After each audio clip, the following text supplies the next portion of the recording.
Hey everyone, I'm Layla Peterson. I always thought loyalty was a two-way street, especially with family. For 7 long years, I poured my heart, my savings, everything, into securing my parents' home, believing it was an investment in our future, in my future. Then, in one single shattering moment at my sister's wedding, that belief was ripped away. But the story doesn't end there. It gets crazier, believe me. Growing up in a quiet New England town, our family was pretty average, solidly middle class, at least until I hit my teens. My dad, Frank, was a high school history teacher, passionate but not exactly rolling in dough. Mom, Diane, ran a small catering business from our kitchen, her delicious creations filling our home with the scent of comfort. We weren't wealthy, not by a long shot, but we always had enough for the things that truly mattered. My sister, Skylar, arrived when I was 4 years old, and despite that little age gap, we were as close as could be. I was the bookish one, always responsible, always planning ahead. Skylar, though, she was the artist, all free-spirited and dreamy. My parents used to joke, between the two of you, we've got one perfect daughter. Oh, if only things had stayed that simple. Everything tilted sideways during my sophomore year at City Central University. Dad started having these terrible back problems, the kind that just steal your ability to stand for long, and it slashed his teaching hours. Around the same time, a nasty recession hit, and Mom's catering business, well, it just kind of dried up. Suddenly, that comfortable life we knew felt like walking on a tightrope. I was at university studying finance on a partial scholarship, but I had to pick up 30 hours a week slinging coffee at a campus cafe just to stay afloat, all while trying to keep my grades up. Skylar was still in high school then, kind of shielded from the worst of the financial storm brewing around us. Layla, honey, we're so incredibly proud of you. How hard you work. Mom would tell me during our Sunday phone calls, her voice a mix of warmth and worry. You're going to go so far in this life. And I believed her. I was laser-focused on building a future. While my classmates were out partying, I was hustling for internships at financial firms, trying to make connections, learn the ropes. By the time I graduated, I actually had 3 job offers. I took a position at a well-respected investment firm right in the city. My starting salary felt like a fortune compared to what our family had been scraping by on. I rented a small, no-frills apartment with a college friend, nothing fancy. But as my career started to take off, my parents' financial situation just kept spiraling downward. Property taxes went up, and their house, nearly 30 years old by then, was crying out for major repairs they just couldn't dream of affording. Dad's back got worse, forcing him into part-time teaching, which barely covered anything. Mom's catering clients? They pretty much vanished as younger, trendier businesses popped up. Skylar, she was attending community college for art, living at home, but her contribution to the household expenses was minimal, to put it kindly. I'd visit them once a month, and each time, my heart would sink a little lower seeing the peeling paint, the ominous stains on the ceiling from a leaky roof, and the anxiety etching deeper lines on my parents' faces. Then, when I was 27, about 3 years into my career, Dad called me. I could hear the tears in his voice before he even said anything. Layla, he choked out. We're 3 months behind on the mortgage. The bank, they're threatening foreclosure. We've tried everything, honey, everything. My blood ran cold. The thought of them losing our family home, the place where we'd celebrated every birthday, every Christmas, every little milestone, it was unbearable. That night I barely slept.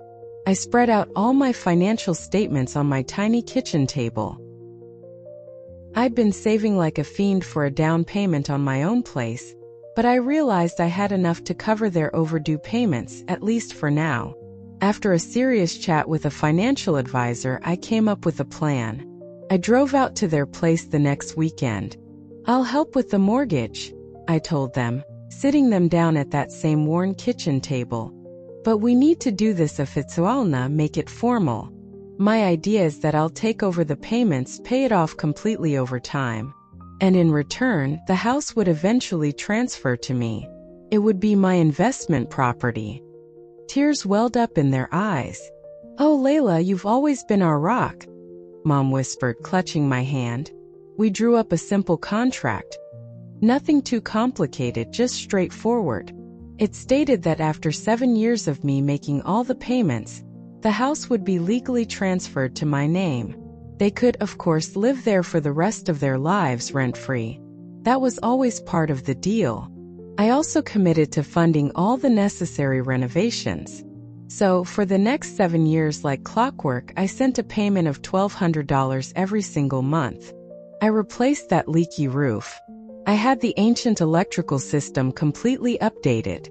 I gutted and renovated the main bathroom. I installed new energy-efficient windows throughout the house.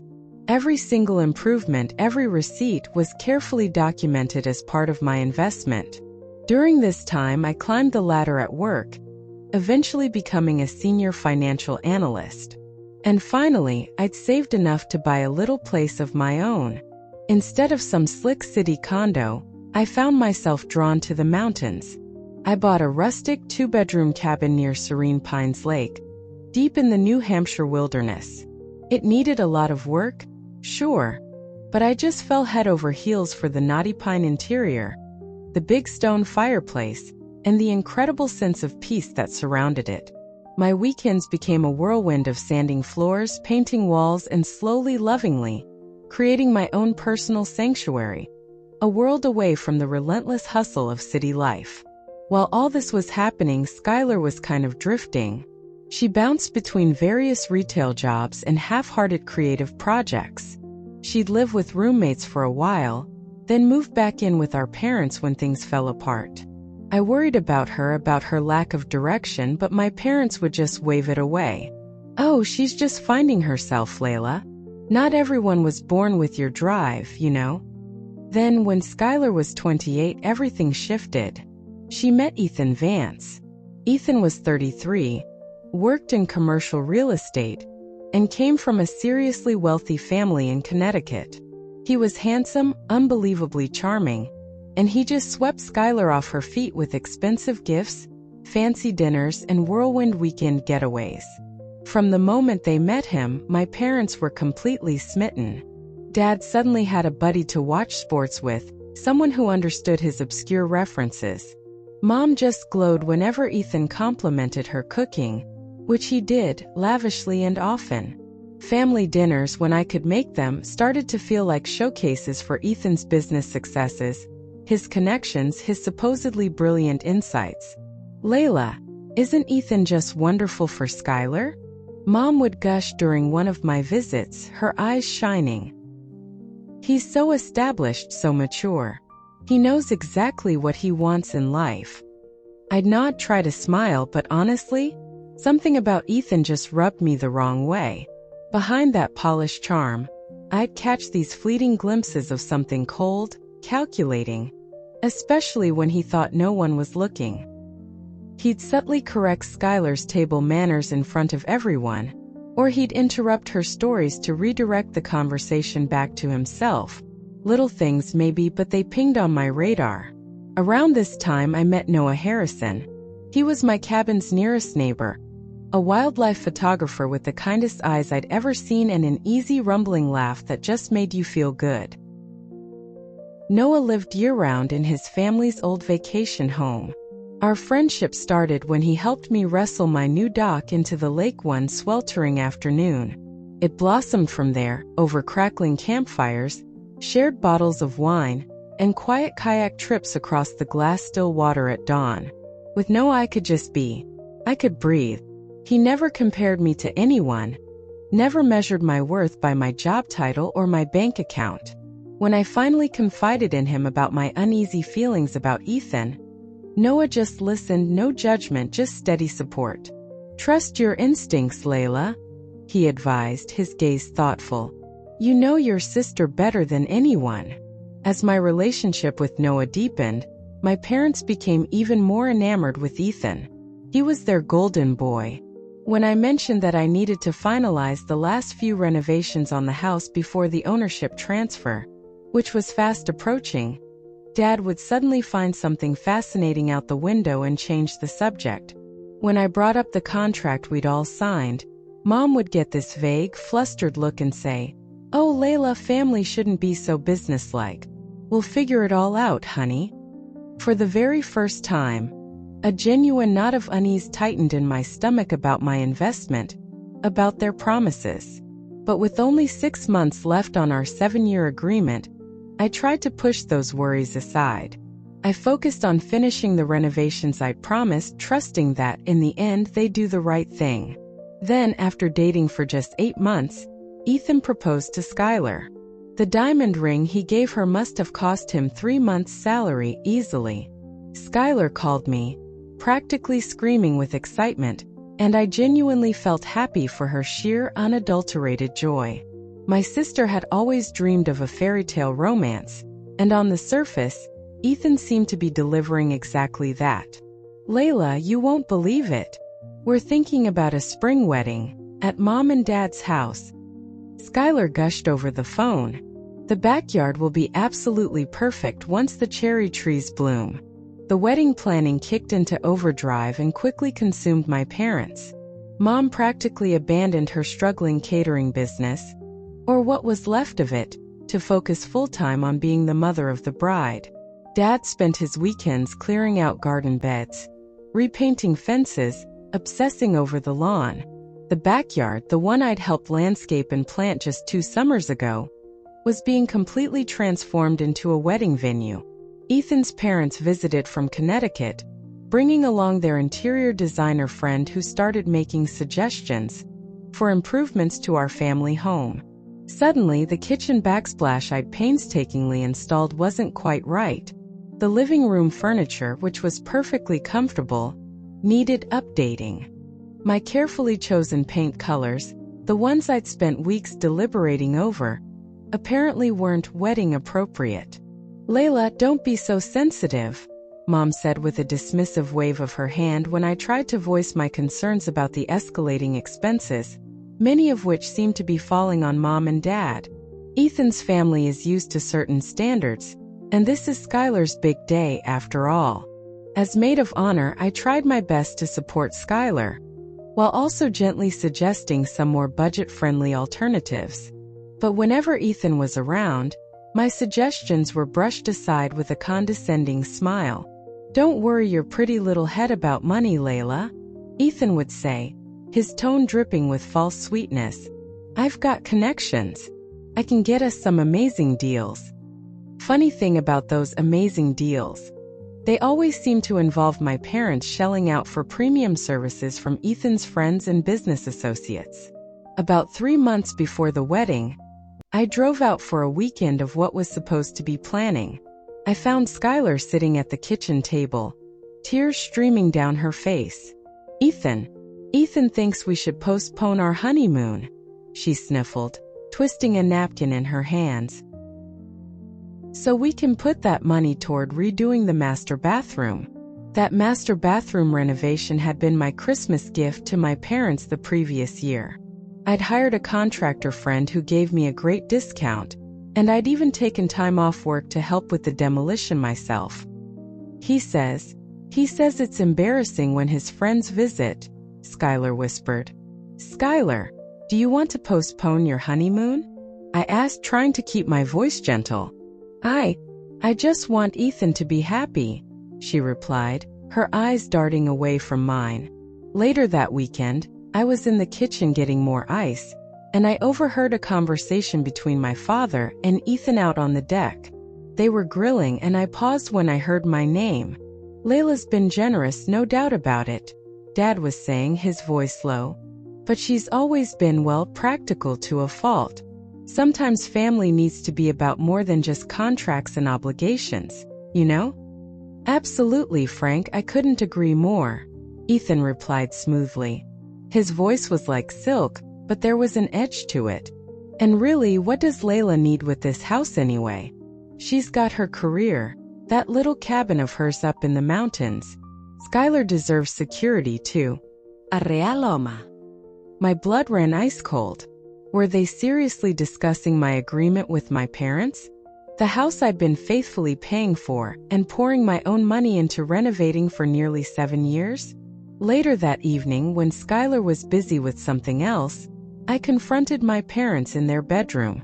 I kept my voice low, trying not to cause a scene. "I overheard Dad talking with Ethan about the house," I said, looking directly at them. "Our agreement is still in place, right? The transfer is supposed to happen after my final payment next month." Mom looked at Dad, a nervous flutter in her eyes before she finally spoke. "Honey, we've been thinking. You're doing so well for yourself and Skylar and Ethan. They'll need a place to start their married life." My chest tightened. "They're planning to live here?" I asked, my voice barely a whisper. "Nothing's decided yet, Layla," Dad said quickly, a little too quickly. "Let's not worry about all this right now. The wedding is the priority. Let's just get through the wedding." Their vague reassurances did absolutely nothing to calm the growing anxiety churning in my gut. That night I couldn't sleep. I called Noah from my childhood bedroom, the floral wallpaper suddenly feeling suffocating. "I think they're planning to back out of our agreement," I whispered into the phone, tears pricking my eyes. 7 years of payments, Noah. All those renovations. It was supposed to be mine. My house. Noah's steady, calm voice on the other end of the line helped to ground me, even just a little. "Document everything, Layla," he said, his tone firm but gentle. "Find that contract, gather all your payment records, every receipt. But maybe wait until after the wedding to push the issue. Give Skylar her day. Don't let this overshadow it." I knew he was right. As much as it pained me, despite my deep misgivings about Ethan and my parents' infuriating evasiveness, I didn't want to be the one to spoil my sister's wedding day. I kept reminding myself. There was a signed agreement. I had records of every single payment, every invoice for every renovation. Legally, I was protected. Or so I thought. As the wedding day drew closer, my anxiety was in a constant battle with the mounting stress from work. Our firm was handling a massive merger, which meant late nights, weekend hours, and constant pressure. When I couldn't make it to a cake tasting because of a critical meeting, Mom made me feel like I was single-handedly letting the entire family down. Ethan's mother managed to fly in all the way from Connecticut, "But you can't even drive 30 minutes from the city," she'd sighed dramatically over the phone. The final weeks before the wedding were an absolute blur of dress fittings, flower consultations, and rehearsals. I watched helpless as my parents drained their savings to create Ethan's vision of a perfect wedding. Whenever I tried to suggest scaling back, maybe choosing a less extravagant option, Skylar would accuse me of not supporting her happiness. "This is the most important day of my life, Layla," she'd insisted, her eyes flashing. "Can't you just be happy for me for once?" So I plastered on a smile. I helped address hundreds of invitations, assembled countless tiny favor boxes, and wrote a heartfelt, loving maid of honor speech, all while trying to ignore the sickening, sinking feeling in the pit of my stomach that something was terribly, terribly wrong. The morning of Skylar's wedding dawned clear and perfect. It was one of those glorious spring days. Cherry blossoms like pink confetti floated on the gentle breeze. The backyard, I had to admit, had been transformed. White chairs were arranged in neat rows, floral arches dripped with roses and peonies, and twinkling fairy lights were strung everywhere. Professional photographers buzzed around, capturing every moment as we all got ready in Skylar's childhood bedroom. "You look beautiful, Sky," I told my sister, and I meant it. As I helped her secure her delicate lace veil, I saw her reflection. She truly was radiant in her expensive gown. Her dark hair swept up elegantly with tiny glittering flowers woven through it. Do you think Ethan will like it?" she asked, her eyes darting to her reflection, a flicker of anxiety there. "He'll be speechless," I assured her, trying to push aside my growing concerns about her constant, almost desperate need for Ethan's approval. The ceremony itself was lovely. Skylar and Ethan exchanged their vows beneath the blooming cherry trees, with about 100 guests witnessing their promises. When Dad walked Skylar down the aisle, His eyes shone with unshed tears, and Mom sobbed openly from her seat in the front row. In that moment, despite all my worries, all my anxieties, I felt a sudden, unexpected surge of love for my family. At the reception, held in that magically transformed backyard, I gave my maid of honor speech. I celebrated Skylar's creativity, her kindness, the special bond we'd shared growing up. I told a few funny stories from our childhood adventures, and I saw guests laughing, dabbing their eyes. I even managed to welcome Ethan to our family with what I hoped sounded like genuine warmth. After dinner, it was time for my father's speech. He tapped his glass for attention, a proud smile on his face. I settled back, expecting the usual father off the bride's sentiments. You know, watching his little girl grow up, entrusting her to a good man, all that stuff. Today isn't just about giving away my younger daughter, Dad began, his voice thick with emotion. My heart did a little flip. It's about welcoming Ethan truly into our family. Dad then launched into this unusually long, almost fawning tribute to Ethan's character, his business acumen, how he'd elevated our Skylar. I shifted uncomfortably in my seat. Dad barely mentioned Skylar's own wonderful qualities. It was all about Ethan. And so, Dad concluded, raising his glass higher, a triumphant gleam in his eye, Diane and I want to make a very special announcement. A wedding gift. A gift that symbolizes our absolute faith in this union, in this wonderful young man, and in the future they will build together. Mom joined Dad at the microphone, beaming, practically vibrating with excitement. Ethan and Skylar, she said, her voice ringing out. As you begin your life together, you need a solid foundation, a family home, a place to build your future, to raise your children. My stomach dropped. I think I stopped breathing. The realization hit me like a physical blow, stealing the air from my lungs. We're giving you this house, Dad announced, his voice booming with pride. Our family home. It's now yours to make your own memories in. Applause erupted around me. It sounded distant, muffled, like I was underwater. Ethan stood up, pulling a stunned-looking Skylar up beside him. His face was a mask of triumphant satisfaction. We're overwhelmed by your generosity, he said smoothly, his arm possessively around Skylar's waist. This means everything to us. The world just spun. 7 years. 7 years of my life, my money. $1,200 a month every month. Countless weekends spent painting, repairing, overseeing contractors. The contract, that legally binding contract, sitting in my desk drawer at home, promising that the house would transfer to my name next month. Next month. All of it just erased, wiped out with a single grand, devastating announcement. I sat there frozen, my champagne glass halfway to my lips. Across the table, Noah, who had come as my guest, reached for my hand under the tablecloth. His eyes, full of shock and concern, conveyed what words couldn't. Somehow, I don't know how, I maintained my composure through the cake cutting, through the first dances, through the forced smiles and congratulations. When there was finally a lull in the festivities, when the music softened for a moment, I pulled my parents aside, into the now cluttered kitchen. How could you? I asked, my voice trembling, barely controlled. We had an agreement. 7 years of payments.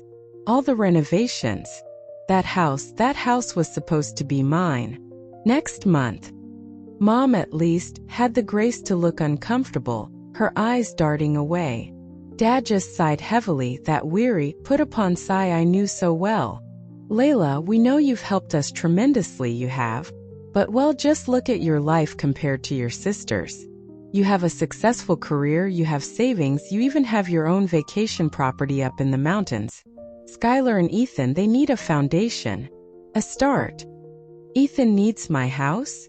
I repeated, the incredulity rising in my voice. The house I've been paying for since I was 27 years old? It was never really your house, Layla, Mom said defensively, her chin jutting out. It was always our family home. A family home that you were about to lose to foreclosure until I stepped in. I reminded them, my voice finally cracking, rising despite my best efforts to stay calm. We signed a contract. A legal document. Family shouldn't be about contracts, Layla, Dad said, his voice taking on a patronizing tone, echoing Ethan's manipulative words from before. We raised you better than that. The sheer, unadulterated injustice of it all struck me physically like a punch to the chest. So I'm just supposed to smile and accept that you've given away 7 years of my financial investments, 7 years of my life, to a man you've known for barely a year? Ethan will take good care of the property, Mom insisted, as if that somehow addressed the core of my betrayal. And they'll always have a place for us, when we're older.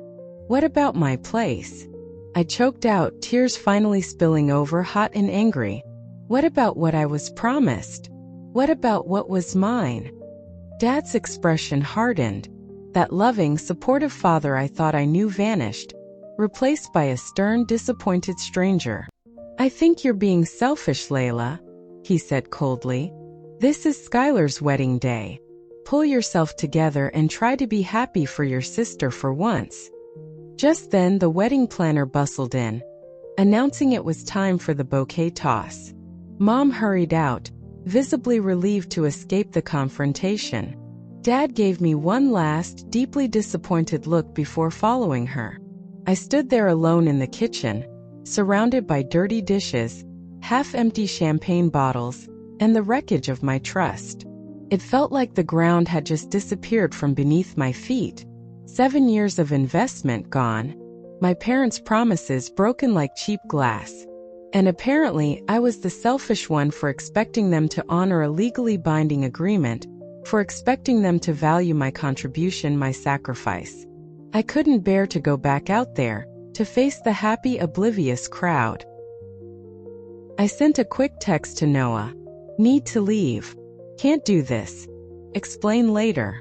Then I slipped out the side door, got into my car and just drove. Tears streamed down my face, blurring the headlights of oncoming cars. I headed straight for my cabin, my sanctuary, the only place in the world that still felt truly, unequivocally mine. 3 hours later, I was sitting on my dock, staring numbly out at the dark, silent waters of Serene Pines Lake. The moon was a pale sliver in the inky sky. Noah arrived around midnight. He'd made excuses for my sudden absence, stayed as long as he felt he needed to, and then driven straight from the wedding to find me. They gave away my house, Noah, I whispered, my voice hoarse, as he gently wrapped a thick blanket around my trembling shoulders. 7 years of payments. They just gave it away like it was nothing. Like I was nothing. Noah didn't say much. He just held me as I finally broke down completely, sobbing against his chest, the grief and betrayal pouring out of me until sheer exhaustion took over. That night, curled up on my cabin sofa, wrapped in that blanket, I made a silent, solemn promise to myself. Never again.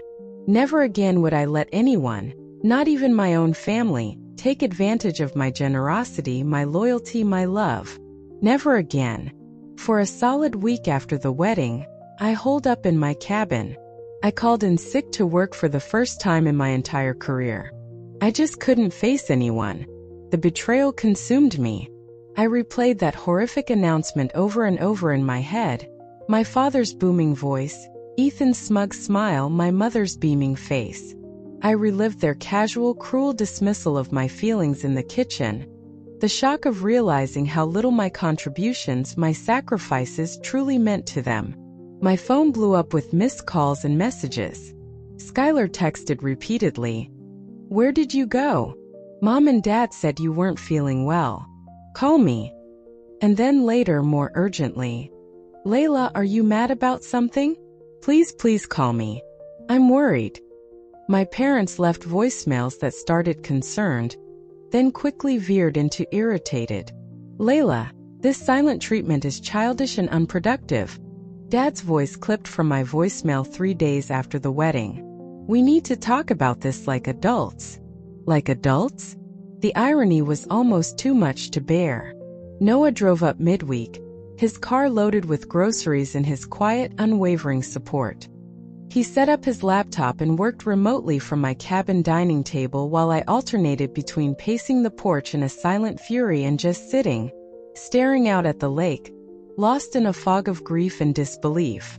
They made me feel like I was crazy, I told Noah one evening, as we shared a bottle of wine by the crackling fireplace. Like I was completely unreasonable for expecting them to honor our agreement. Like I was being greedy, selfish for wanting what was promised to me, what I'd worked so hard for. It's called gaslighting, Layla, Noah said simply, his gaze steady. They know deep down that they're in the wrong. So they're trying to make it your fault, to make you doubt your own reality. At the end of that week, I finally found the strength, or maybe just the necessity, to return to the city. My boss was surprisingly understanding about my sudden absence, but the merger project was at a critical stage and needed my full attention.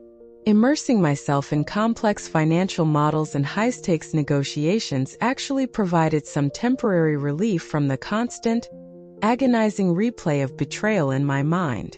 2 weeks after the wedding, Mom called while I was at the office. "Layla, we miss you, honey," she said, her voice syrupy sweet.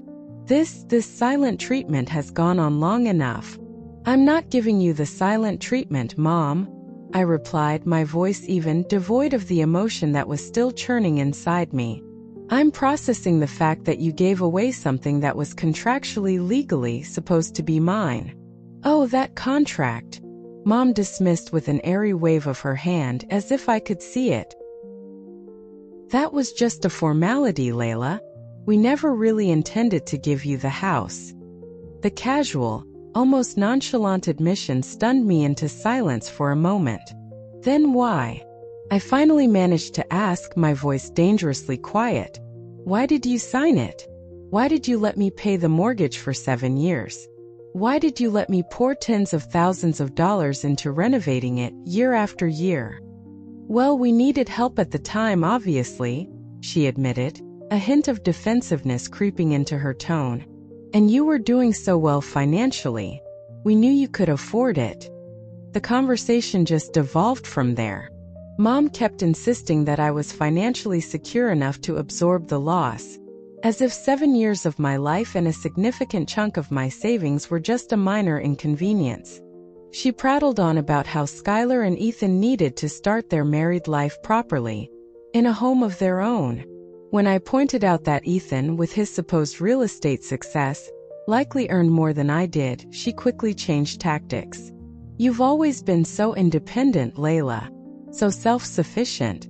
We never thought you'd actually want the family home. You have your little cabin getaway after all." By the end of that infuriating call, it was crystal clear.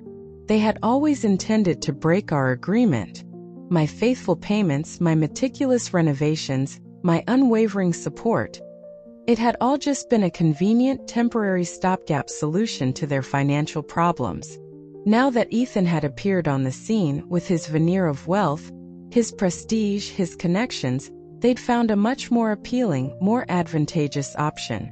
And I was just disposable. I discreetly consulted my firm's legal department. The contract we'd signed, the one Mom had so casually dismissed as a formality, had teeth, they confirmed. Real legal teeth. But pursuing it would mean taking my own parents to court. The thought of that, the ugliness of it, made me physically ill.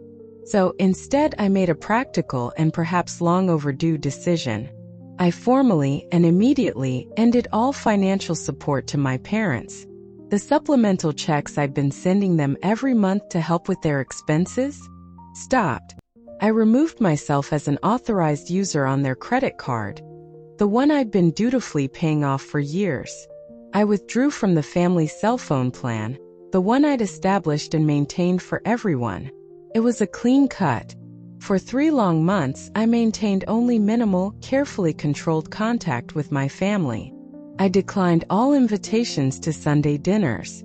I politely begged off from attending Skylar's housewarming party, held, of course, at what should have been my house. Work became my sanctuary, my refuge. And weekends at the cabin with Noah, with his steady presence and quiet wisdom, slowly, gradually began to heal my wounded spirit. As Thanksgiving approached, Mom began her annual campaign of holiday guilt. "It's the first Thanksgiving with Ethan as part of the family, you know," she emphasized during one of our brief, strained phone calls. "Skylar really wants everyone to be together. It's so important to her." "I'll be at the cabin for Thanksgiving," I replied firmly, my voice calm. "Noah and I are cooking together, just the two of us." "Oh, well, you can bring Noah too, of course," she offered, as if that was the magical solution that addressed my deep-seated hurt and betrayal. "No, Mom. I still need space. More space. Maybe Christmas." After I hung up the phone, I felt a surprising weight lift from my shoulders. Setting boundaries.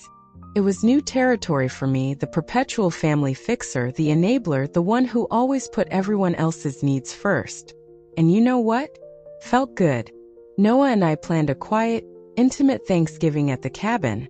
Just a small turkey, all the traditional sides we loved, and peace. The Tuesday before Thanksgiving, I left work a little early, hoping to beat the inevitable holiday traffic heading north to New Hampshire. As I rounded the final, familiar curve in the road leading to my cabin, I spotted an unfamiliar car parked in my driveway. For a fleeting moment, I thought Noah might have arrived early, managed to get away. But then my heart lurched. I recognized my father's old sedan. Confused, a sense of dread washing over me, I parked my car and cautiously approached the cabin. Through the window, I could see movement inside. My hand trembled slightly as I inserted my key into the lock. I pushed the door open to find my parents in my living room. Suitcases were splayed open on the floor. Clothes were already hanging in my small coat closet. "Layla!" Mom exclaimed, her face breaking into a wide, completely inappropriate smile, as if this were some kind of delightful prearranged surprise visit. "There you are. We were just wondering when you'd arrive, dear." I stood frozen in the doorway, my keys still clutched in my hand, my purse slipping from my shoulder. What are you doing here?" I finally managed to ask, my voice barely a whisper. "How did you even get in?" Dad held up a key, a small familiar brass key. "Remember when you had that spare made last summer? When your contractor needed access while you were at work? We kept it, just in case of emergencies."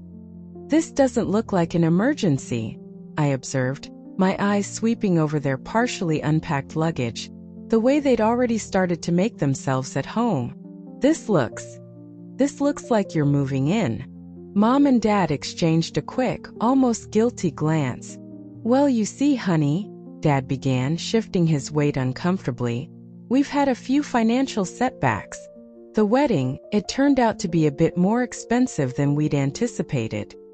And with giving the house to Skylar and Ethan," Mom chimed in, picking up the thread seamlessly, "well, we're a bit strapped at the moment. Ethan, bless his heart, he suggested that we might stay here for a little while. Just until we get back on our feet." The audacity of it. It was breathtaking. It literally stole my breath. They had given away the house I had paid for, the house that was supposed to be mine. And now, because they couldn't afford their lifestyle anymore, a lifestyle inflated by trying to impress their new golden son-in-law, they just expected to move into my cabin, my private sanctuary? "Ethan suggested you move into my cabin?" I repeated slowly, each word heavy with disbelief. "Well, yes. He pointed out that you're rarely here except on weekends, Layla," Dad said, his tone attempting to be reasonable, as if this were a perfectly logical solution. "It's just sitting empty most of the time, while we're struggling to afford a rental. It only makes sense." I set my purse down on the small entry table very carefully. I was afraid that if I moved too quickly, if I let out the scream that was building in my chest, I might actually explode. "Let me make sure I understand this correctly," I said, my voice dangerously calm. "You gave away the house that I paid for. And now you want to live in my cabin rent-free because you can't afford your own housing. Is that about the gist of it? Oh, Layla, don't be so dramatic, Mom sighed, waving her hand dismissively. It's not like we're asking to take it from you, just to share it. Temporarily, of course. How temporarily? I asked, my eyes narrowing. They exchanged another one of those loaded glances. Well, until we figure things out, Dad hedged, avoiding my direct gaze. Maybe a year or so. Ethan thinks the real estate market will improve by then, and we can find something more permanent. A year. They expected to live in my personal space, my sanctuary, my home for a year. Without asking. Without even acknowledging the monumental betrayal of what they'd done with the house. Without a single hint of remorse or apology. Just entitlement. And in that moment, something inside me, something that had been stretched and strained for months, finally irrevocably snapped. Get out, I said, my voice quiet but hard as steel. What? Mom looked genuinely shocked, her eyes wide. Get your things. Pack them up. And get out of my cabin. Now. Layla, be reasonable, Dad started, trying to use his old authoritative teacher voice, the one that used to make me shrink. Reasonable. My voice rose, despite my desperate efforts to control it. The dam had broken. Was it reasonable to give away a house I paid for diligently for 7 years? Was it reasonable to break a legally binding contract? Was it reasonable to completely dismiss my feelings, my hurt, my investment, when I confronted you at the wedding? Or maybe, just maybe, it was reasonable to use my spare key, a key I entrusted to you for emergencies, to move into my private property without my permission, without even a phone call? They just stared at me, clearly stunned, unused to this version of Layla, the one who wasn't bending, wasn't caving, wasn't trying to smooth things over. We're your parents, Layla, Mom said, her voice trembling slightly, as if that single statement explained and excused everything. Yes, you are, I acknowledged, my voice shaking now too, but with anger, not fear. And I have spent my entire adult life trying to take care of you, to support you, to honor you. I paid your mortgage when you were on the brink of foreclosure. I renovated your home, room by painstaking room, with my own money and my own time. I handled your finances when you couldn't. I supplemented your income for years. And how did you repay that? By giving away what was legally, morally, and ethically supposed to become mine. My home. Dad's face darkened. After everything we've done for you, he began, his voice rising in anger. What exactly have you done for me lately, Dad? I shot back, the words out before I could stop them. Besides take and take and take? Just then the cabin door opened behind me, and Noah walked in, his arms full of grocery bags. He stopped short, taking in the scene, me breathing heavily, my parents looking shocked and angry, suitcases on the floor. The air was thick with tension. Layla? Everything okay? He asked, his eyes finding mine, full of concern. My parents had never met Noah in person, though they knew about our relationship, of course. Dad sized him up immediately, his expression dismissive. This is a family matter, young man, he said curtly. Noah looked to me for guidance. I reached out and took his hand, drawing strength from his steady, warm presence. Noah is my family, I said firmly, my gaze unwavering as I looked back at my parents. And this is my cabin, which you both need to leave. Tonight. You'd put your own parents out? On Thanksgiving weekend? Mom asked, her voice laced with disbelief and a fresh wave of indignation. You put yourselves out when you gave away the house that was supposed to be mine, I replied, my voice surprisingly steady. Your current housing situation, as unfortunate as it may be, is not my emergency. It's a consequence of your own choices. Noah, sensing the explosive tension, intervened quietly, his voice calm and reasonable.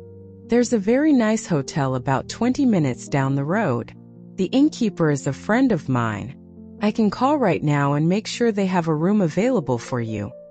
My parents looked from me to Noah, then back to me. Slowly, very slowly, the realization seemed to dawn on them that I wasn't going to back down this time. The old Layla, the one who would have eventually caved to guilt and obligation, was gone. After a long, stunned silence, they began wordlessly to repack their suitcases. There was a lot of muttering under their breath about ungrateful children and the erosion of family loyalty. Noah discreetly stepped outside to make the hotel reservation on his cell phone while I stood firm, arms crossed, watching them pack every last item.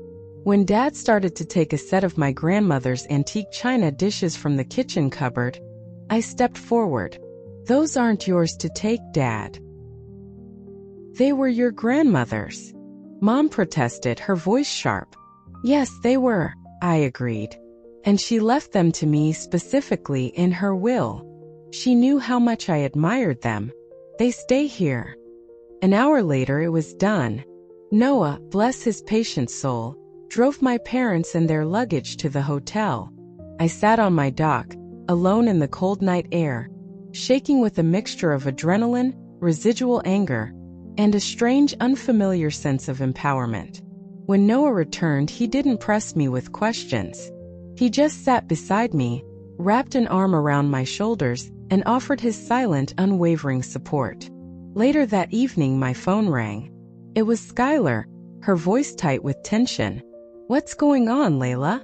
"Mom and Dad just called me, crying from some hotel near your cabin. They said you kicked them out." I took a deep breath and explained everything. Factually, calmly, from the devastating wedding announcement to finding them, uninvited and unpacking in my cabin. A long, heavy silence followed on the other end of the line. I didn't know, Layla," Skylar finally said, her voice small and shaky. "About the contract, about the payments, about any of it. They just told me they wanted to give us the house as a surprise wedding gift. Ethan was so excited about renovating it, making it our own." "Did Ethan know about my agreement with them?" I asked directly, needing to know.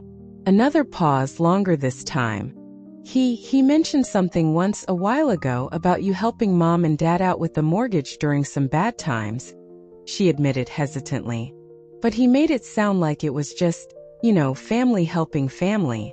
Not like a formal arrangement, nothing binding." "It was a signed contract, Skylar," I said, my voice firm. 7 years of payments. Thousands and thousands of dollars in renovations. I have all the documentation." "Oh God." Her voice cracked. "Layla, I am so sorry. If I'd known. I swear if I'd had any idea." For the first time since that horrible wedding day, I felt a tiny flicker of connection with my sister. A sliver of the bond we used to share. "It's not your fault, Sky, if they didn't tell you the truth. Ethan kept saying we should encourage Mom and Dad to stay at your cabin for a while, until they found a place," she admitted, her voice barely a whisper. He said since you had 2 properties and we only had one, it was only fair." The manipulation, I realized with a sickening lurch, ran even deeper than I'd imagined. Ethan hadn't just passively accepted a gift. He'd been actively orchestrating this, playing on my parents' favoritism, their financial desperation, and Skylar's naivety. "Skylar, this isn't about fairness," I said, trying to keep my voice gentle but firm. "It's about respecting boundaries, honoring agreements, and basic decency. I would have helped them find a place, a rental, something if they'd asked me properly, instead of breaking into my home and just assuming they could stay." After we hung up, I poured out the whole sordid story to Noah, including Skylar's revelation that Ethan had been pulling strings behind the scenes, manipulating everyone. "I think it's time to consider your legal options, Layla," Noah suggested gently, his expression serious. "Not to be vindictive, not to punish them, but to protect yourself and to get some kind of acknowledgement for what they did." The next morning, Thanksgiving Day, I called Chloe, a sharp lawyer friend from college who specialized in family property disputes. She listened patiently to the whole messy story and agreed to review all my documents after the holiday weekend. She said we could then discuss potential remedies. Just making that call, taking that step, lifted a huge weight from my shoulders. With that decided, Noah and I prepared our Thanksgiving feast. It was quiet, just the two of us, but it was filled with a sense of gratitude for each other, for the sanctuary of my cabin, and for the strength I'd found to protect it from further exploitation. The morning after Thanksgiving, my parents texted, bold as brass, "When can we come back to the cabin to resume our stay?" I responded immediately, my message clear and unequivocal. "That won't be possible. The cabin is not available to you, not now, and not in the future. I can, however, help you research affordable housing options in your area if you'd like." Dad called within minutes, his voice a volatile mix of anger and wheedling charm. "Layla, you can't just leave us stranded like this. We're your parents. After everything we've done for you." "What exactly have you done for me recently, Dad?" I asked calmly, the old guilt trips no longer finding purchase. "Besides, of course, give away the house I paid for and then try to take over my cabin without permission." "You're twisting things, Layla," he insisted, his voice rising. "We never meant to hurt you. We thought you'd be happy to help your sister start her married life, to help us out." "I would have been happy to help if I'd been asked, if my own significant contributions hadn't been completely dismissed," I countered. "I wouldn't have been happy, and I'm still not happy, about having 7 years of mortgage payments and tens of thousands of dollars in renovations dismissed as if they were nothing, as if I were nothing." "You're being selfish and ungrateful," he accused, falling back on familiar tactics. "Your mother is in tears over this. Is that what you want?" The old guilt, it washed over me, but this time it didn't stick. It just slid right off. "What I want, Dad, is for you to respect my property and my boundaries. The cabin is not an option. Period." Mom got on the phone next, her voice wobbling with that artificial tremor she always used when she wanted to manipulate sympathy. "I just don't understand why you're being so cold, Layla. So heartless. We raised you. We gave you everything." "Mom, I'm not being cold," I said, my voice firm but patient. "I'm being clear about my boundaries. And you didn't give me everything. I worked hard for what I have. I put myself through college with scholarships and multiple part-time jobs. I built my career through dedication and hard work. I paid for that house for 7 long years. So now you're keeping score, is that it?" She sniffed, her voice laced with accusation. "That's not how family is supposed to work, Layla." "No, Mom.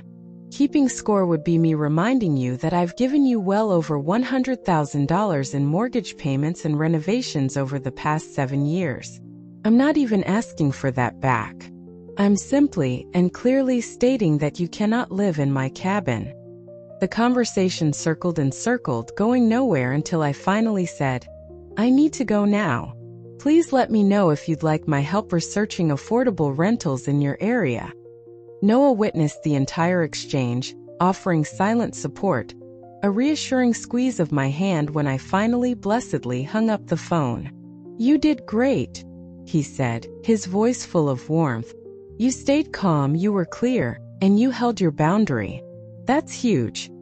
Later that day, Noah, bless him, drove my parents to retrieve their car from my property. They refused to speak to me, loading their remaining items into their sedan in stony, disapproving silence. As they drove away, down my long driveway and out of sight, I felt a complex, swirling mixture of emotions. Profound relief, a deep, lingering sadness, and a surprising newfound sense of strength. The following week, I met with my lawyer friend, Chloe. I brought everything. The original contract, meticulously organized records of every single mortgage payment, every receipt for every renovation I'd funded, photos of the before and after. She reviewed everything carefully, her expression growing more focused with each page she turned. "This is actually a very solid agreement, Layla," she said finally, looking impressed. "Your parents clearly, unequivocally breached it by transferring ownership of the property to your sister and her husband." You absolutely have grounds for legal action.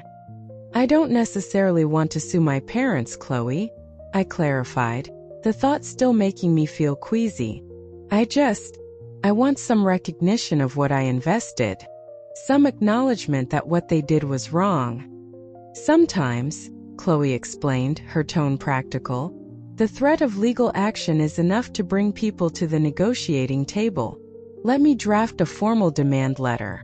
It will outline the breach of contract in no uncertain terms, detail your financial contributions, and propose a settlement. The letter, sent via certified mail with return receipt requested, was a masterpiece of legal precision. It detailed the breach of contract, referenced all my documented payments and improvements, and proposed a settlement. My parents would compensate me for 60% of the total documented amount I'd poured into that house over 7 years. That came out to approximately $75,000. The response was immediate and utterly explosive. Dad called me, shouting, his voice hoarse with indignation, about family loyalty, about ingratitude, about how dare I. Mom, meanwhile, enlisted an army of relatives to contact me, painting me as a greedy, money-hungry daughter suing her poor, unsuspecting parents. My Aunt Carol called, her voice dripping with disapproval, to tell me I was breaking my mother's heart. My Uncle Mark sent a long, sanctimonious email detailing how deeply disappointed he was in my actions. I forwarded all communications directly to Chloe and tried my best to maintain my resolve. It wasn't easy. This isn't about the money, Noah, I explained after a particularly difficult and tearful call from my godmother, who I'd always been close to. It's about acknowledgement. It's about the principle. They can't just erase 7 years of my life, 7 years of my financial commitment, 7 years of promises like it all meant nothing. Meanwhile, Skylar called me several times, her voice sounding increasingly strained and anxious. Layla, things are getting really weird here, she confided during one call. Ethan keeps going on and on about how we need to fight your ridiculous claims as a united family. But then I found him going through Mom and Dad's financial papers in their old desk. Without their knowledge, he was looking for something. What was he looking for? I asked, a new sense of concern this time for my sister, knotting in my stomach. Despite everything, she was still Skylar. I don't know, she whispered. When I asked him, he got really angry, defensive. He said I didn't understand complex business matters. He's been different, Layla. Ever since we got married. He's so controlling about money now, so critical of my friends. He gets so angry if I disagree with him about anything. I trod carefully. That sounds really difficult, Skylar. You deserve to be treated with respect in your marriage. I keep thinking about what you said, she continued, her voice barely audible, about boundaries and honoring agreements. I don't think Ethan respects either of those things. Not really. These conversations with my sister, as painful as they were for her, became more frequent. They started to build an unexpected, fragile bridge across the painful rift in our family. 3 long weeks after Chloe's letter landed on their doorstep, my parents' newly hired lawyer contacted her with a counteroffer. They offered $35,000, framed as a gift acknowledgement, with absolutely no admission of contract breach or wrongdoing. After a long consultation with Chloe, and a lot of soul-searching on my part, I accepted. The money honestly wasn't the most important thing. The acknowledgement, however reluctant, however poorly disguised, was what mattered. It was something. When the settlement check finally arrived, I took $10,000 and donated it to a local housing assistance program for seniors. The rest went straight into my investment account, mentally earmarked for a future home purchase. One that would be solely, unequivocally mine. No strings attached. My parents and I maintained a chilly, minimal contact through the holidays. I declined their hesitant invitation for Christmas at the family home. Now Skylar and Ethan's domain, sending gifts by mail instead. Noah and I celebrated a quiet, peaceful Christmas at the cabin, Just the two of us. And then we visited his wonderful, warm family in Vermont, where I was welcomed with open arms and genuine kindness, no questions asked. January brought an unexpected call from Skylar. Layla, can we meet for coffee? Just us? We met at a quiet out-of-the-way cafe, a neutral spot halfway between the city and the suburbs. My sister looked thinner. There were dark shadows under her eyes that even careful makeup couldn't quite conceal. Ethan's furious about the settlement, she said without any preamble, stirring her untouched latte. He keeps saying that money was meant for our house renovations, for our future. It was compensation, Skylar, I corrected gently but firmly, for 7 years of mortgage payments and renovations I made on that house. I know that now, she nodded, her eyes downcast, her fingers nervously turning her coffee cup. Layla, I think I made a terrible mistake. Ethan, he isn't who I thought he was. Not at all. Over the next hour, Skylar poured out a distressing story of her 3-month marriage. Ethan, it turned out, monitored her spending meticulously, criticized her friends constantly, and had dramatic, unpredictable mood swings. He'd pressured her to quit her part-time job at a local art gallery because, in his words, a Vance wife doesn't work retail. He'd convinced my parents to give them the house, then immediately began a series of expensive, ostentatious renovations that erased every trace of our childhood memories. He wants to refinance the house now, she confided, her voice trembling, to pay for even more renovations, a huge new extension. When I suggested maybe we should wait, save up a bit, he said I was being financially naive, just like our parents. I listened, my heart aching for her, recognizing all the classic terrifying signs of emotional manipulation and financial control. What do you want to do, Skylar? I asked softly. I don't know yet, she admitted, tears welling in her eyes. But I wanted you to know. I understand now. I understand why you were so hurt, so angry. The house, it meant something to you beyond just money, didn't it? It was a promise. It was your future. Her acknowledgement, her understanding, it healed something deep inside me that the legal settlement, the money, couldn't even touch. Thank you for seeing that, Sky. You're the strongest person I know, Layla, Skylar said, her eyes meeting mine, filled with a raw, painful honesty. You always have been. I think I need some of that strength now. As winter slowly, grudgingly turned to spring, Skylar and I began to rebuild our fractured relationship. We talked on the phone weekly and met up occasionally, always in neutral, quiet places. I was careful not to push her about Ethan, not to tell her what to do, but I offered unwavering support and a clear perspective whenever she asked for it.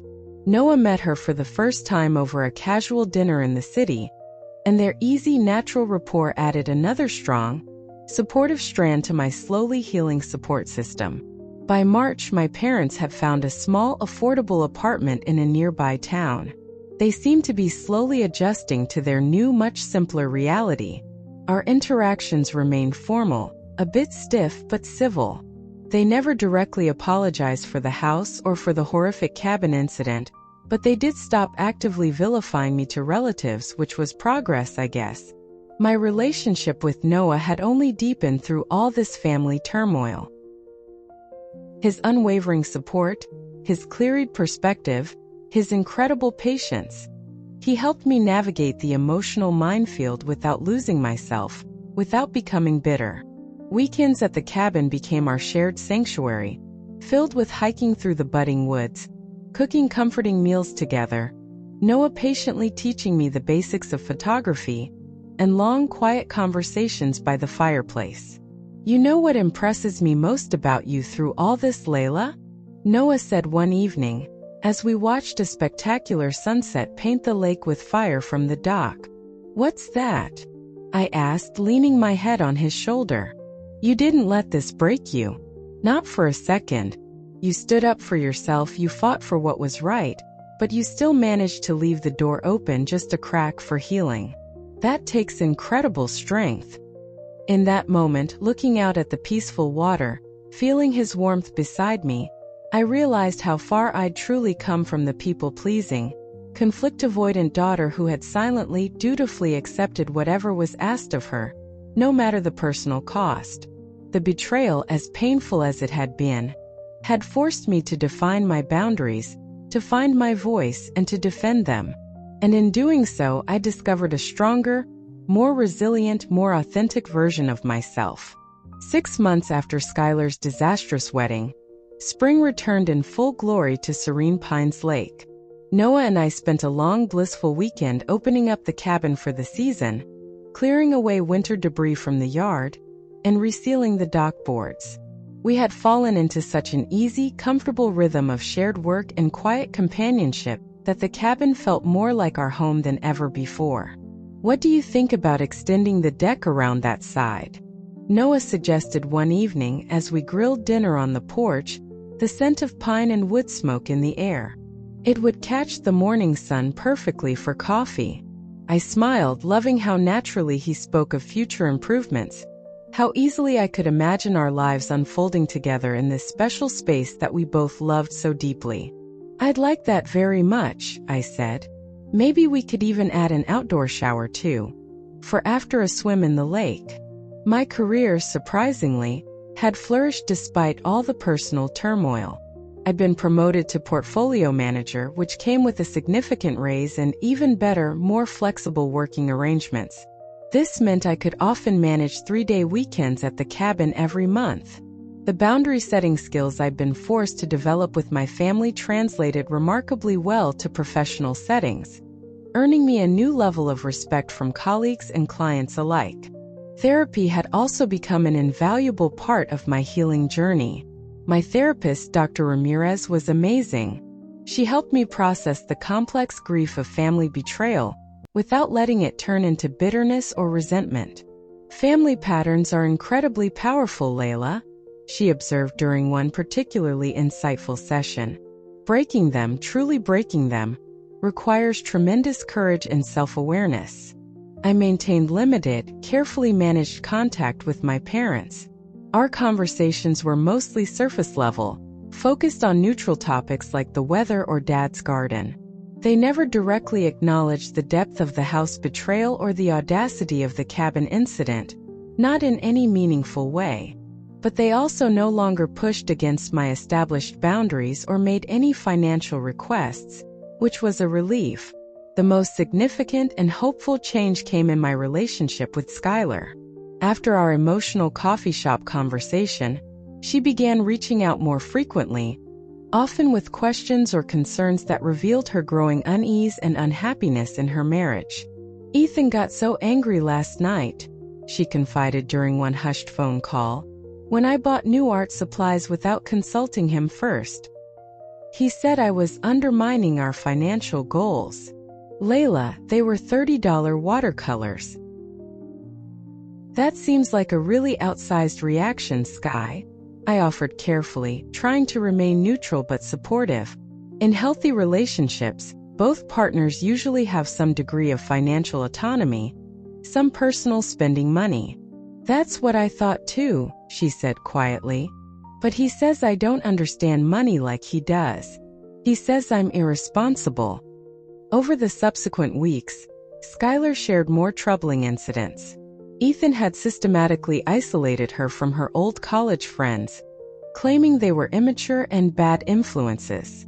He constantly criticized her appearance, her interests, her cooking. Most alarmingly, he'd begun contacting her multiple times a day whenever she was out of the house, demanding to know her exact whereabouts, who she was with, what she was doing. The control was tightening. Then in April, Skylar called me at work, her voice shaking, breathless. "Layla, I found something.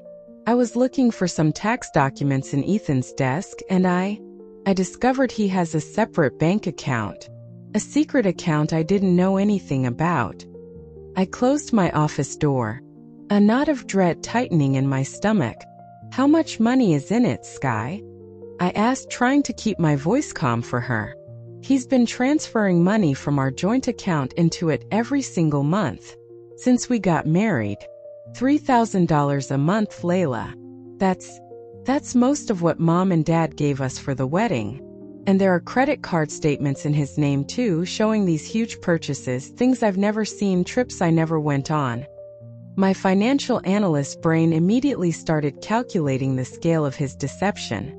Skylar, that's over $20,000 he's hidden from you in just 7 months. There's more, she continued, her voice gaining a new steely edge of anger. I found emails between him and some real estate investor. They're talking about flipping the property after the renovations are complete. They're talking about our house, Layla. The family home. Our home.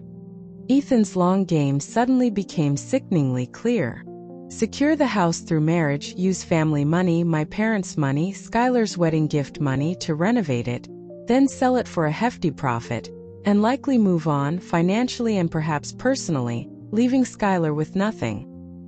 He'd seen my sister and my parents as nothing more than means to an end, stepping stones to his own financial gain. What do you want to do, Skylar? I asked, repeating the same question I'd asked her months earlier in that little cafe.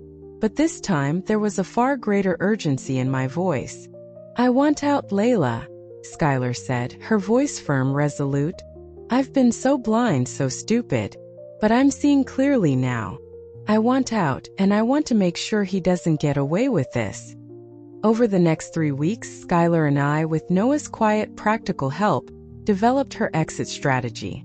I connected her with Chloe, my lawyer, who also had extensive experience in family law cases involving financial manipulation and marital fraud.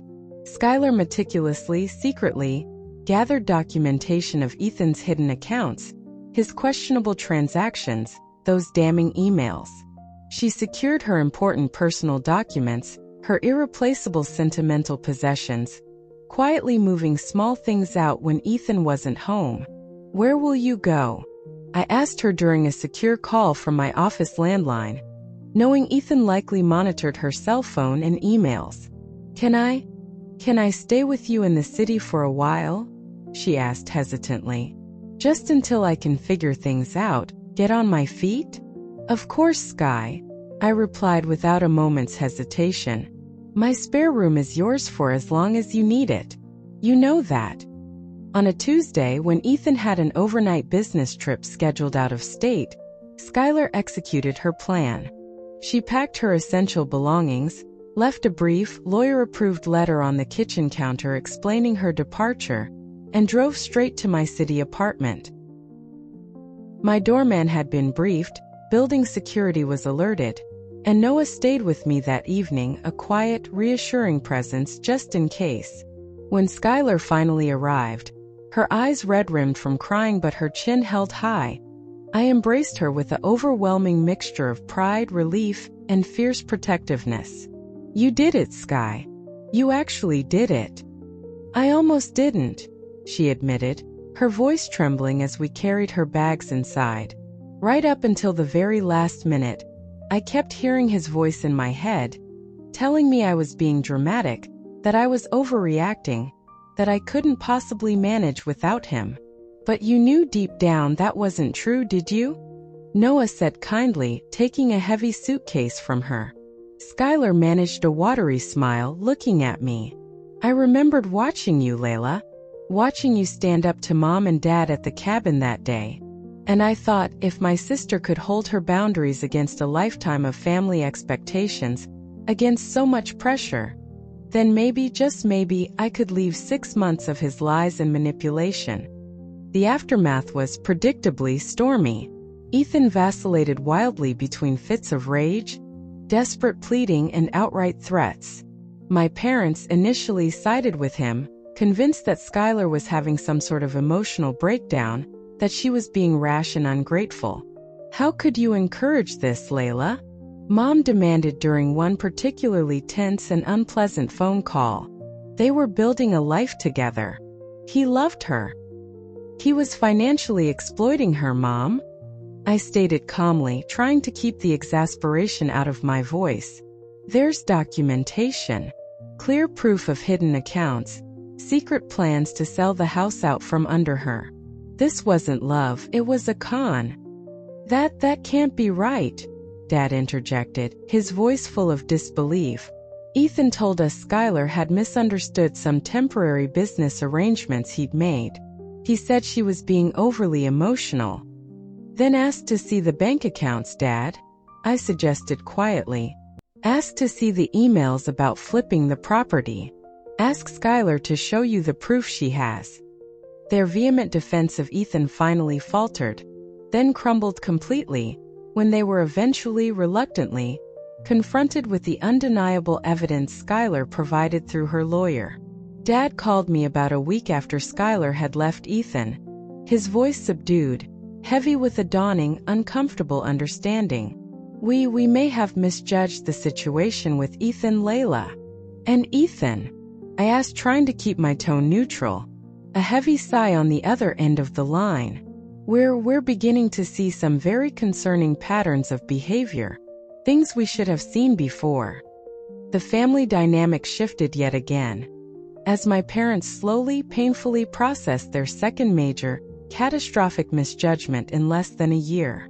They had championed Ethan, given him my house, enabled his control over Skylar, and dismissed my legitimate concerns. Now they were forced to face the devastating consequences of those choices, including the very real possibility of losing their precious family home altogether if Ethan contested the divorce and tried to claim it. Skylar stayed with me for 3 months. Gradually, day by day, she began to rebuild her confidence, her independence, her sense of self. She found part-time work at a small art gallery in the city, started therapy with a wonderful counselor Chloe recommended, and began to reconnect with old friends Ethan had pushed away. The legal proceedings for the divorce moved forward, with Chloe building a strong, well-documented case for financial deception and marriage fraud. My relationship with Noah continued to deepen and solidify through this latest family crisis. He provided unwavering support not just to me, but to Skylar as well, always listening, never judging, never trying to control the situation or center himself in the drama. We spoke openly and honestly about our future, including the possibility of living together permanently, either making the cabin our full-time home, or perhaps finding a new place that would be uniquely ours from the very beginning. By early summer, my parents had fully and finally switched their allegiance from Ethan to Skylar. They started visiting my apartment, their visits initially awkward and strained, but they were clearly making an effort to repair the shattered relationships. During one visit, Mom quietly helped Skylar organize her growing collection of art supplies in my spare room, while Dad and I maintained a careful, tentative conversation out on the balcony. We made a terrible mistake with Ethan, Layla, Dad admitted, his gaze fixed on the distant city skyline. A terrible, terrible mistake. We wanted so badly to believe that Skylar had found security, found happiness, that we ignored all the warning signs. Your warning signs? I nodded, not quite ready to offer easy absolution, but acknowledging his attempt. And before that, he continued, his voice halting, struggling with the words, with the house, with your house. Layla, we were wrong. We were so wrong. We had an agreement with you, a promise, and we broke it. There's no excuse for what we did. The acknowledgement, however belated, however imperfect, eased something tight and painful that had been lodged in my chest for nearly a year. Yes, Dad, I said quietly. You did. I don't expect you to forgive us overnight or maybe ever, he said, his eyes finally meeting mine, filled with a genuine, painful regret. But I hope you know that we're trying to do better. To be better. It wasn't a perfect apology, not by a long shot. But it was a start. A real start. I appreciate that, Dad, I said, and I meant it. As Skylar's divorce proceedings continued, Ethan's carefully constructed facade of charm and success began to crumble under legal scrutiny. Financial investigations revealed disturbing patterns of similar manipulative behavior in previous relationships and questionable business dealings. The family home, the one he'd so callously planned to flip, remained in contention for a while, but Chloe was optimistic about securing Skylar's full interest in it, given the overwhelming evidence of Ethan's deception and fraud. On a perfect, warm August evening at the cabin, Noah and I sat on the new, extended deck he had designed and largely built himself, watching fireflies dance like tiny emerald stars over the still, dark surface of the lake. Skylar was visiting for the weekend. She was sleeping peacefully inside, exhausted but happy after her first full day of kayaking and swimming since before Ethan. "I have something I want to ask you, Layla," Noah said, his voice soft, his hand reaching for mine. From the pocket of his worn denim jacket, he produced a small, intricately carved wooden box. It looked like it had been made from lake driftwood. "This place," he began, his eyes so full of love meeting mine. "This cabin, this lake, it's become the heart of our story, hasn't it? It's where we found each other. And it's where you, my amazing Layla, found your incredible strength, your voice." He opened the little box. Inside, nestled on a bed of soft moss, was a simple but breathtakingly elegant ring. A deep blue sapphire, the exact color of the lake on a summer afternoon, surrounded by tiny, glittering diamonds like starlight. "Layla Peterson," he said, his voice husky with emotion, "will you marry me? Not because you need me or I need you in that codependent way, but because we choose each other every single day, freely and with open hearts." Tears, happy tears this time, filled my eyes, blurring the twinkling fireflies. I nodded, unable to speak for a moment, then finally managed a choked, "Yes. Oh Noah, yes. Absolutely, unequivocally, yes." Later, as we celebrated with a bottle of champagne on the dock, the stars blazing overhead, I reflected on the incredible, tumultuous journey of the past year. The betrayal that had nearly broken me, that had shattered my world, had instead somehow forced me to grow stronger, more resilient, more myself. The house I had lost, the one that had represented so much pain and broken trust, had in a strange way made way for a future built on mutual respect, genuine love, and unbreakable trust with Noah. And the cabin, my precious sanctuary that I had fought so hard to protect, had become the foundation for a new kind of family. One built on choice, on love, on shared values, rather than on obligation or guilt. 1 year after Skylar's wedding, life had transformed in ways I could never have predicted. Noah and I were joyfully planning our own wedding. A small, intimate lakeside ceremony right here at the cabin, scheduled for the following spring. Skylar had finalized her divorce from Ethan, and the settlement, thanks to Chloe's brilliant work, allowed her to keep the family home, free and clear. Though she was seriously considering selling it to make a completely fresh start.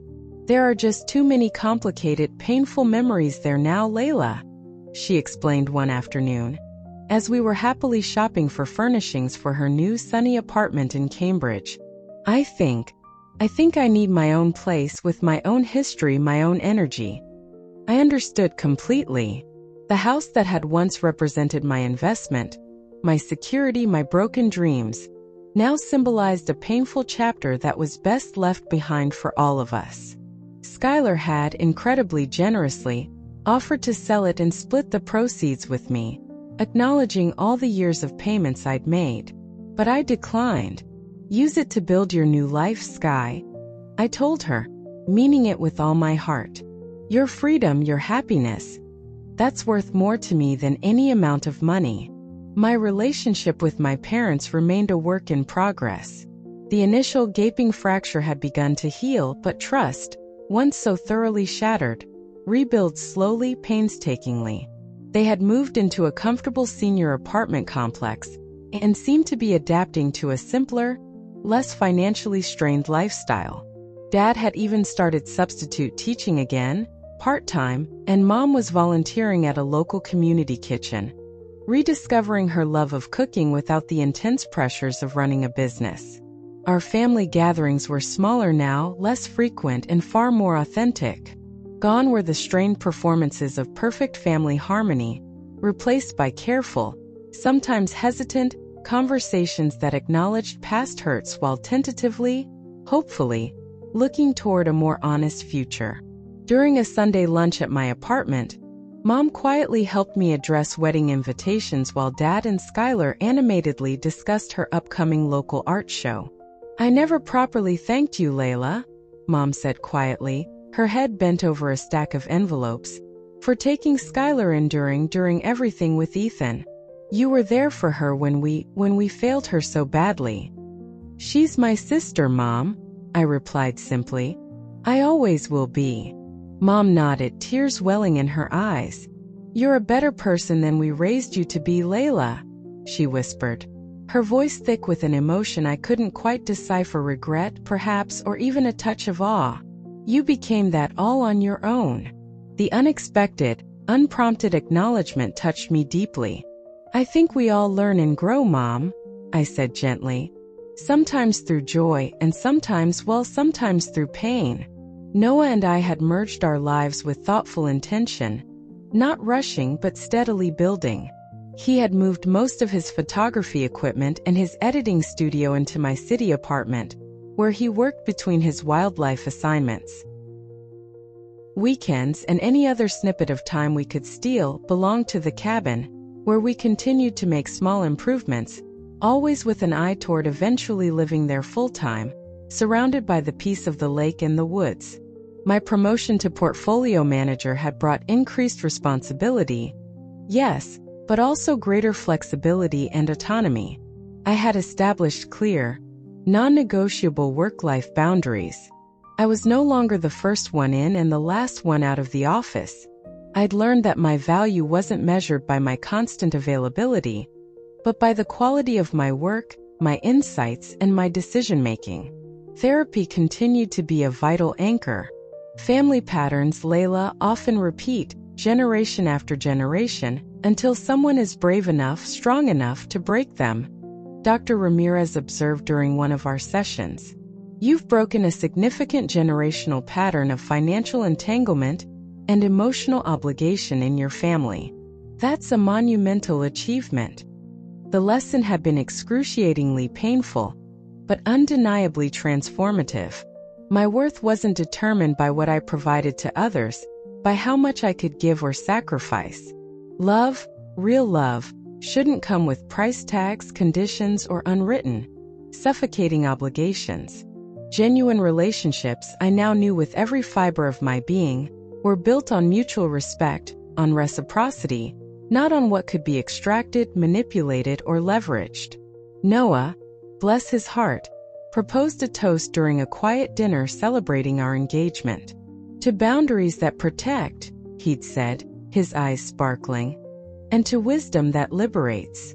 And to the freedom of choosing our own path, our own family," I'd added, clinking my glass against his, my heart full. Skylar had found her own path to healing, through her art, through therapy, and through a wonderful support group for survivors of emotionally abusive relationships. Her experience with Ethan had, of course, left scars, but it had also gifted her with a fierce, unwavering commitment to her own autonomy, her own happiness. Her paintings, once delicate, almost timid watercolors of idealized romantic scenes, had evolved into powerful, vibrant explorations of resilience, strength, and rebirth. "I've been thinking a lot about what home really means," she told me during a sister's weekend at the cabin, the first one we'd had in years. "For so long, I thought it was about the physical space, the house, or about the people who were supposed to love you unconditionally no matter what. And now?" I asked, watching her sketch the lakeside sunset, her strokes confident and bold. "Now?"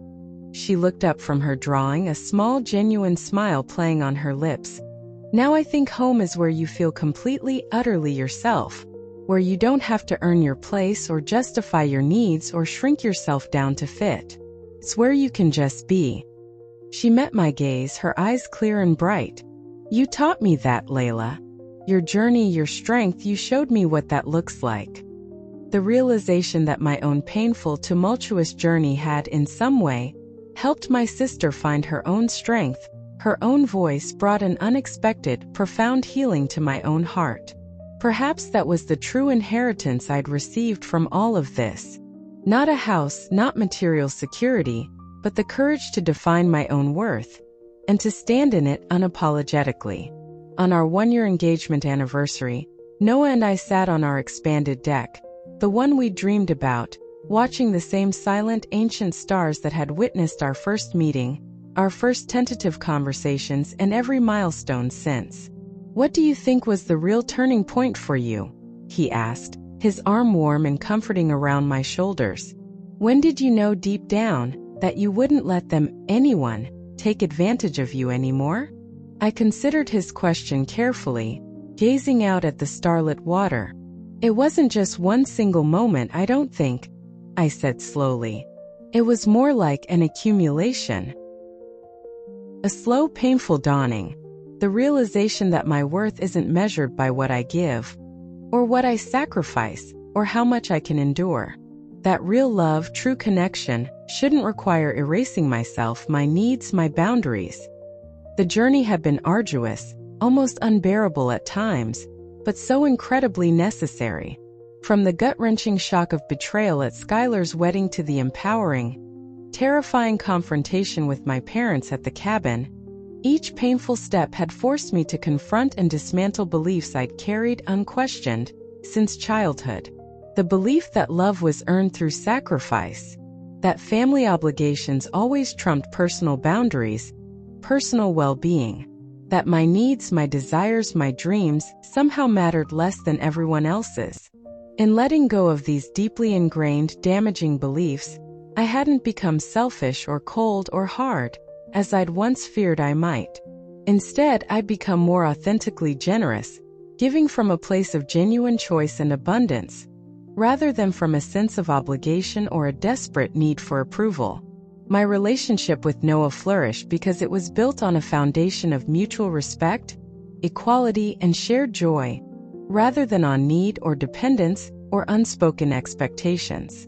My rebuilt bond with Skylar was stronger, truer, because it acknowledged and celebrated our individual journeys, our individual strengths. Even my evolving, still imperfect relationship with my parents held more truth, more honesty, than it ever had before.